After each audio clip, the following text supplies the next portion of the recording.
Magandang umaga po sa inyong lahat mga kaibigan. Nandito po muli tayo sa ating pong programang Mga Pangakong Di Nabibigo. Sana po ay nasa mabuti kayong kalagayan at patuloy na ginagabayan ng ating Panginoon. No, binabati po natin ang bawat isa ng isang magandang umaga. Ano man ang inyong ginagawa ngayon, nagda-drive, nasa bahay, nagtatrabaho o kung ano pa ang inyong Facebook at o nakikinig no, sa ating pong programa. Nawa kayo ay pagpalain ng ating Panginoon, no? Meron din po tayong online sa ating pong Facebook page, no? Adventist World Radio Manila at saka YouTube channel, no, natin sa AWR Manila din po. Yan. At akin po kayong hinihilingan no, na i-like po ang ating pong Facebook page at ang ating pong YouTube na mag-like at mag-subscribe po kayo. Maaari din po kayong mag-text sa 0917-174-2777 o kaya naman sa 0918-944-7891. So yan ang mga text po natin. Now, ang focus po natin ngayon ay tungkol po sa pananampalataya at kalusugan ng ating pong mga isipan. No, maaari po ba tayong malungkot bilang isang Kristiyano? So ito po ang mga tanong, no? Is depression a sign of spiritual failure, no? Kung tayo daw po ba ay nadidepress, ito po ba ay tanda na bigo tayo spiritual? No? O yan. So yan po yung sasagutin natin. Can a person of strong faith still struggle with mental health issues? Kung isang tao daw po ay matibay sa pananampalataya, ay kahaharapin pa rin po ba niya ang mga issue ng kalusugan ng isip? Oh, yan po. Kasi iniisip natin, faithful ka. Dapat hindi ka nakakaranas ng mga ganyang depression o mga struggle sa inyong mental health. No? Yan lagi ang iniisip. Ano pa? What does the Bible say about emotional suffering and God's response? No? Ano daw po ang mga sinasabi ng Biblia tungkol po sa emosyonal na pagdurusa at yung tugon ng ating Panginoon sa ating pong mga pananalangin. At ang panglima, how can the church support believers facing depression? So papaano naman tayo as a church na masuportahan ang mga mananampalataya na nahaharap sa depression. Okay? So yan po ang focus natin ngayon at ang title ay Faith and Mental Health. No? Can Christians be depressed? Parang exempted ba tayo dyan sa depression? No? Dahil iniisip natin, pagka depressed ka, parang wala kang pananampalataya sa Panginoon. No? Yan po ang naiisip ng iba.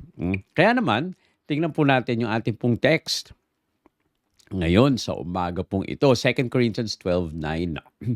My grace is sufficient for you, for my power is perfect in weakness. No? Ang biyaya daw po ng ating Panginoon ay sapat sa atin. Na bakit po ba, ano pa ang dahilan na tayo po ay nadidepress? Marami pong dahilan po yan. No? Hindi lang isa, hindi lang dalawa. Maaring depressed kayo because of your relationship, sa inyong spouse, no, o sa inyong asawa, o kaya naman relationship ninyo sa inyong mga anak, or relationship ninyo sa inyong mga biyanan. Yan. Maaari din kayong stress o depressed dahil sa naiwan kayo o pumanaw ang iyong mahal sa buhay, or sa trabaho, ikaw ay nawalan ng trabaho. Marami-rami pong mga dahilan. Hindi na po natin maisa-isa yan.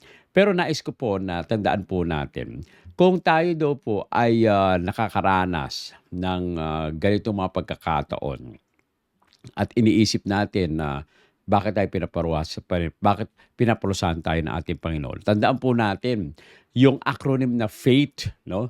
Do you face depression? Tandaan po natin yung acronym natin, F, face the struggle honestly. Okay? Okay, A, acknowledge God's presence in the pain, no? At invite help and community. Yan, trust in God's process of healing and hold on to hope. Ang ganda po, no? Yan po ang ating pong tandaan. So, nakuha niyo po ba kung kayo ay nagsusulat ng ating po mga acronym daily? No? Kunin na po ninyo. Faith. F, face the struggle honestly. No? Harapin po natin yung ating pong hinaharap no, na struggle ng may katapatan. Okay? A, acknowledge God's presence in the pain. Kilalanin daw po natin ang presensya ng ating Panginoon sa kabila po ng sakit na ating pong nararanasan. I invite help and community. No? Mag-iimbita po tayo ng tulong at ng komunidad. T, trust in God's process of healing. Magtiwala tayo sa proseso ng Panginoon sa pag-akay sa atin sa kagalingan. And letter H, hope. Hold on to hope. No? Kumapit po tayo sa pag-asa. So tingnan po natin yung pinakauna, face the struggle honestly. Paano po ba nangyayari? Minsan, tayo po pagka meron tayong mga struggle ay hindi natin pinapansin o kaya naman binabaliwala natin na parang wala. Oh, na tinatalukuran lang natin. At akala natin basta-basta na lang mawawala yan. Alam niyo po yung mga matatapat na mga Kristiyano, hindi po tayo immune sa depression. No? Yung pag-amin natin ng mga sakit ay hindi po ito pagtanggi sa pananampalataya. O kaya naman parang iniisip natin na parang wala tayong pananampalataya kung ating pong inaamin, no, na nakakaranas tayo ng sakit. Ang isang paanyaya po para sa biyaya ng Diyos ay salubungin daw po natin yung realidad. No? Huwag po nating isantabi yung realidad. At isipin po natin, no, na tayo po ay nabubuhay sa isang mundo na parang maganda ng lahat na binabaliwala natin. Kaya napaka-importante po, no, dito sa text sa Psalm 42:5, "Why, my soul, are you downcast? Why so disturbed within me?" No? Ito po ay sinabi ni David na parang daw, bakit nalulumbay ang mga kaluluwa, yung nababagabag ang iyong puso. No?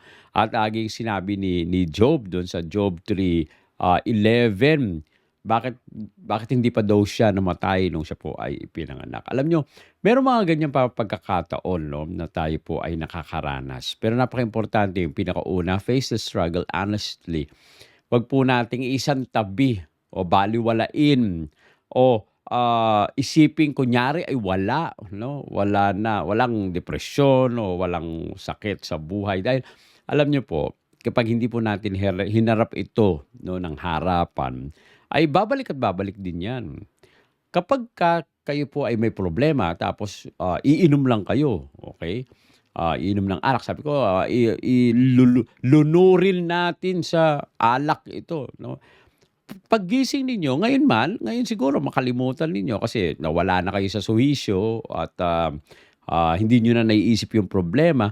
Pag kinabukasan ay nandyan pa rin po yan, hindi yan nawawala. Kaya harapin po natin ng matapat yung problema po natin. Huwag tayong uminom dahil ito ay hindi naman nakakatulong sa atin. Pag may problema kayo, hindi naman kayo na hindi ba nawawala yung problema, no? Yung isip nyo ang nawawala kapag kayo ay umiinom.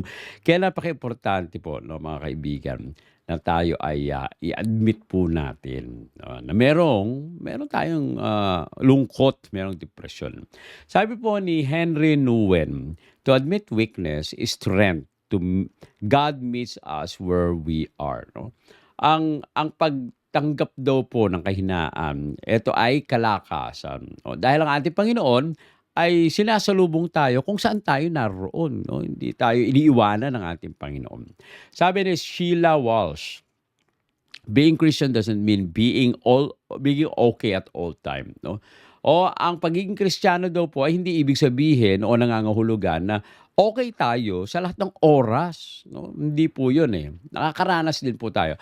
Alam niyo po, ang kaaway ay siyempre hindi niya masyadong pagtutuunan ng pansin yung kakampinan niya. No? Ang pagtutuunan niyang pansin, yung kaaway, yung hindi na nanalig sa kanya. No? Gusto niya itong akayin at akitin. So, ganun talaga mangyayari. No? Bibigyan tayo ng mga pagsubok ng mga malalaki at mabibigat na pasanin ng kaaway para hindi na tayo magtiwala sa ating Panginoon. Yun yung naranasan ni Job. No? Pero sa huli ay naging matapat pa rin si Job. Okay? So yan po, yung ating acronym F. Yan, face the struggle honestly. Letter A, doon sa acronym natin na faith. Acknowledge God's presence in the pain. kilalanin daw po natin ang presensya ng ating Panginoong Diyos sa kabila po ng sakit. Alam niyo po, kahit sa kalaliman ng depresyon, ang Diyos ay malapit sa atin. Ang kanyang presensya ay hindi batay sa ating mga damdamin, okey? Ngunit ang kanyang kalakasan ay hindi po nagbabago. Ang kanyang pangako ay laging nandiyan at ito po ay nangyayari. Sabi po sa Psalm 38:18, "The Lord is close to the brokenhearted." No? Ang Panginoon talaga laging nandiyan. Malapit siya sa nababagbag ang puso. Okay? Isaiah 41:10, "Do not fear, for I am with you." Ito ay napakagandang pangako sa bawat isa sa atin. No? Huwag daw po tayong matakot sapagkat ang ating Panginoong Diyos ay sumasa atin. No? At hindi po tayo iniiwanan ng ating Panginoon. Maari siguro sa iba tayo naghahanap, kaya akala natin wala ang ating Panginoon. Akala natin ay hindi kasama ang ating Panginoon, pero hindi tayo iniiwanan ng ating Panginoon. Huwag daw po tayong matakot dahil ang Panginoong Diyos ay sumasa atin. Sabi po ni Charles Spurgeon, "God is not absent in your suffering. He's walking through it with you." Yan. Ang Diyos daw po ay hindi nawawala kapag tayo po ay nagdurusa o sa panahon na tayo ay nahihirapan. Siya ay naglalakad kasama natin. O, yan po ang tandaan po natin. Siguro naalala nyo yung footprints in the sand na kwento, no? Na lumingon siya, merong dalawang set of footprints. So, ibig sabihin, nandun ang Panginoon, nandun siya naglalakad magkasama, no? Doon sa pampang. Now, lumingon ulit siya. May mga problema siyang naharap, na problema na hindi niya makayanan. At nung lumingon siya, parang iniwanan ako ng Panginoon kasi ang nakita lang niya one set of footprints. No? Tinanong niya yung Panginoon. Sabi niya, "Panginoon, bakit kung kailan nangangailangan ako, doon mo naman ako iniwanan?" Oh, alam mo ba yung mga panahon na isa lang set of footprints ang nakita mo, akin yan dahil binubuhat kita. No? Di ba po, napakaganda sa kalooban na hindi po tayo iniiwanan ng ating Panginoon. Tayo ay laging sinasamahan ng ating Panginoon. Sabi po ni Lysa TerKeurst, "Feelings are not facts. Feelings are not facts. God's presence is constant even when we don't feel it." Yung damdamin po daw natin ay hindi ito ang sukdulang katotohanan. Kasi iisip natin, i-honor mo yung damdamin ko, totoo yan. Hindi po lahat ng pagkakataon, no, na yung damdamin mo ay totoo. Baka maaring mali lang ang pagkaintindi mo. Dahil nakabase po ang ating pong damdamin sa ating pong isipan. Okay? Kung ano yung lagi nating nararanasan, yan ay nararamdaman natin. Bakit tayo natatakot? Dahil iniisip natin na mayroong multo sa tabi natin. Okay? Pero pag madaling araw ba o umaga, maliwanag ang araw at ang haling tapat, makakaranas ka ng multo. Wala namang multo. Pero ay iniisip po kasi natin pag hating gabi, yan, nandyan yung mga multo. Kaya nga, huwag po natin isipin, yung damdamin, nararamdaman natin, ito ay katotohanan palagi. Ang presensya ng ating Panginoong Diyos, ito po ay laging pong nandyan. No? Kahit may mga pagkakataon na hindi po natin nararamdaman. Kaya napaka-importante po, no? Sa ating pong buhay ay kilalanin po natin na ang presensya ng Diyos ay kasama nating palagi. Okay? At sunod po yung letter I, ay invite help and community. No? Imbitahan daw po natin o humingi tayo ng tulong. No? At kilalanin po natin yung komunidad na maaaring tumulong sa atin. Hindi po tayo nilikha para dumaan sa depresyon ng nag-iisa. No? Ang Diyos po ay madalas na gumagawa ng pamamaraan upang tayo ay madala na tayo'y gumaling, no? At magkaroon ng pag-asa. Kaya wag po nating kalimutan, no, sa ating pong buhay. Hindi po tayo nag-iisa. Ang ibang mga tao naghihintay lang po sila na kayo ay lumapit. Ngayon po naman kasi hindi naman laging nagvo-volunteer ang mga tao, no? Baka sabihin natin mga atribida sila, pero tayo po kapag tayo ay humingi, 'no, sabi nga, kumatok kayo at kayo ay pagbubuksan, humingi kayo at kayo ay bibigyan, 'no? Kaya 'wag po tayong matakot. Invite po natin ang community at humingi po tayo ng tulong. Sa Galatians 6:2, carry each other's burden, 'no? Yan po ang sabi, 'no, pasanin po daw natin ang mga pasanin ng isa't isa. Minsan ay iniisip natin na, bahala na sila sa buhay nila, tayo ay kanya-kanya tayo, 'no? 'Wag na tayong tumulong, yan po ang mga naiisip natin. Pero alam niyo po, kapag tayo ay bukas sa pagtulong, tayo rin naman ay nakakaranas ng kapayapaan sa buhay po natin. Akala po ba natin ang, kumikita lang or hindi kumikita kundi yung, napagpapala lang ay yung mga taong natutulungan po natin, 'no? Ang pinakaunang pinagpapala diyan tayo na nagbibigay dahil nararanasan natin yung kasiyahan ng pagbibigay. Sabi po ni Rick Warren, healing happens in community. Yan. Kung tayo po ay nasa komunidad, 'no, atin pong kilalanin na tayo po ay tumulong, 'no, at tayo ay humingi rin naman ng tulong. Yun. Sabi po ni Kay Warren, don't fight your battle in silence. You were made for connection. No? Huwag po tayong makipagbaka o lumaban ng tahimik lamang. No? Dahil tayo ay ginawa na magkaroon ng koneksyon, na humingi ng tulong, magbigay ng tulong, 'no, makipag-usap, 'no, at tayo po ay magkaroon ng relationship. Yan po ang nais ng ating Panginoon sa bawat isa sa atin. Kaya nga, huwag po natin tandaan, letter I doon sa ating acronym na faith, I invite help and community. Okay? Ang sunod po ay trust in God's process of healing, no? Magtiwala daw po tayo sa proseso ng ating Panginoon sa ating pong pagpapagaling. Yan. Dahil sa hindi po natin puwedeng madaliin ang mga bagay nito, may mga timetable po 'yan. Iniisip po natin na maaaring maging madali ang paggaling ngunit sa ating Panginoong Diyos kapag tayo po ay lumakad sa Kanya ay unti-unti tayong pinapagaling sa bawat hakbang ng ating buhay. Kung kasama natin ang ating Panginoon sa pananampalataya, 'no, ay tayo magtitiwala doon sa takdang oras ng ating Panginoon kung saan matatanggap po natin yung kanyang pagpapala. Okay? So Isaiah 40:31, but those who hope in the Lord will renew their strength, no? Sa ibang version, those who wait upon the Lord shall renew their strength, no? Kapag tayo daw po ay umaasa sa ating Panginoon, tayo po ay makakaranas ng pagpapanibagong sigla o pagpapanibagong lakas. Kung kayo man ay nadidepress, magkakalakas kayo, ma-energize kayo na para kayo po ay nag-recharge ng inyong batteries, no? Lumapit lang tayo sa ating Panginoon dahil siyang magpapalakas sa atin. Sabi po ng Romans 5:3-5, no, suffering produces perseverance, character, and hope. No? Alam niyo po, ang pagdurusa, iniisip natin na pangit yan, no? Huwag kayong lalapit sa pagdurusa. Pero alam niyo po, may mga pagkakataon din na yung pagdurusa, ito po ay nagbubunga ng pagtatyaga. No? Kapag tayo nakakaranas ng mga problema sa buhay, 'no, ito po ay nagiging dahilan para maging resilient pa tayo, 'no. Tayo po ay maging matatag, 'no, sa mga pagsubok na dumadating sa atin at nagkakaroon tayo ng pag-asa. Kaya importante po mga kaibigan na tayo ay lumapit sa ating Panginoon. Sabi ng isang unknown author, sometimes God calms the storm.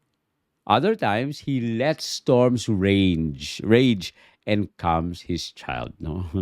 May mga pagkakataon daw po na ang Diyos mismo ang nagkakalma ng bagyo. Naalala po natin yung kwento ng ating Panginoong Hesus, no, na siya po ay tumayo. Ang sabi niya, "Peace be still." No? Yan.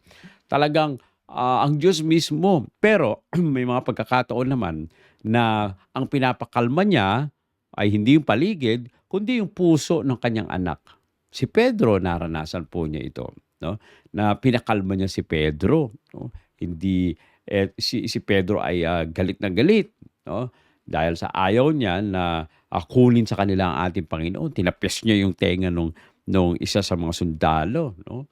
At nung kanyang tinapyas ito, pinatahimik siya ng ating Panginoon, pinakalma siya ng ating Panginoon. May time na ang storm mismo inaalis ng ating Panginoon. Meron namang mga pagkakataon na inaakay tayo, no? Sa kabila ng mga pagsubok, sa kabila ng mga unos at bagyo, ay pinapakalma tayo ng ating Panginoon. Sabi po ni Max Lucado, trust is faith stretched over time, no? Kapag tayo daw, ang tiwala daw po ay pananampalataya na humihigit, no, at bumabalot, no, sa lahat ng mga pagkakataon. Kaya po, no, tayo po ay lubos na magtiwala sa ating Panginoon. Trust in God's process of healing. At ang pinakahuli po ay yung H, hold on to hope even in depression. Yan. Kumapit daw po tayo sa pag-asa. Alam niyo po, kahit sa mga depression, meron pa ring pag-asa. No? Ito po ay nauunawaan ng ating Panginoong Hesukristo, yung ating pong mapagdurusa. At alam niya na atin po itong mapapanugumpayan. No? Iangkla lang po natin ang ating pong pag-asa sa Kanya. Huwag po tayong lumayo sa ating Panginoon pagkos tayo ay patuloy na magtiwala sa Kanya. Sabi po sa Romans 15:13, may the God of hope fill you with all joy and peace. No, ito po ay napakagandang panalangin ni Pablo. Puspusin nawa kayo ng Diyos ng pag-asa, ng buong kagalakan at kapayapaan. Ito po ay napakagandang panalangin dahil marami ang naghahanap sa kapayapaan, naghahanap sa pag-asa, naghahanap ng kagalakan, pero hindi po nila makamit ang mga bagay nito sa pamamagitan ng mga bagay dito sa mundo, no? Pero kapag tayo ay nasa ating Panginoong Diyos, nandyan ang pag-asa, nandyan ang kagalakan, at nandyan ang kapayapaan. Okay? Lamentations 3:22-23, because of the Lord's great love, we are not consumed. No? Dahil sa dakilang pag-ibig ng ating Panginoon, hindi po tayo nililipol. No? Matatag pa rin tayo. Sa kabila ng mga pagsubok, nandyan pa rin tayo sapagkat tayo ay kasama ng ating Panginoon. Si John Eldredge ay nagsalita, hope is the oxygen of the soul. No? Kapag meron daw po tayong pag-asa, tayo po ay nagiging malakas. Hinanilin tulad ito ni John, no? Sa isang oxygen. No? Kapag tayo ay may oxygen, ano nangyayari? Lalakad tayo ng tuloy-tuloy. Nagkakaroon tayo ng pag-asa. No? At ito po ay oxygen ng ating pong kaluluwa.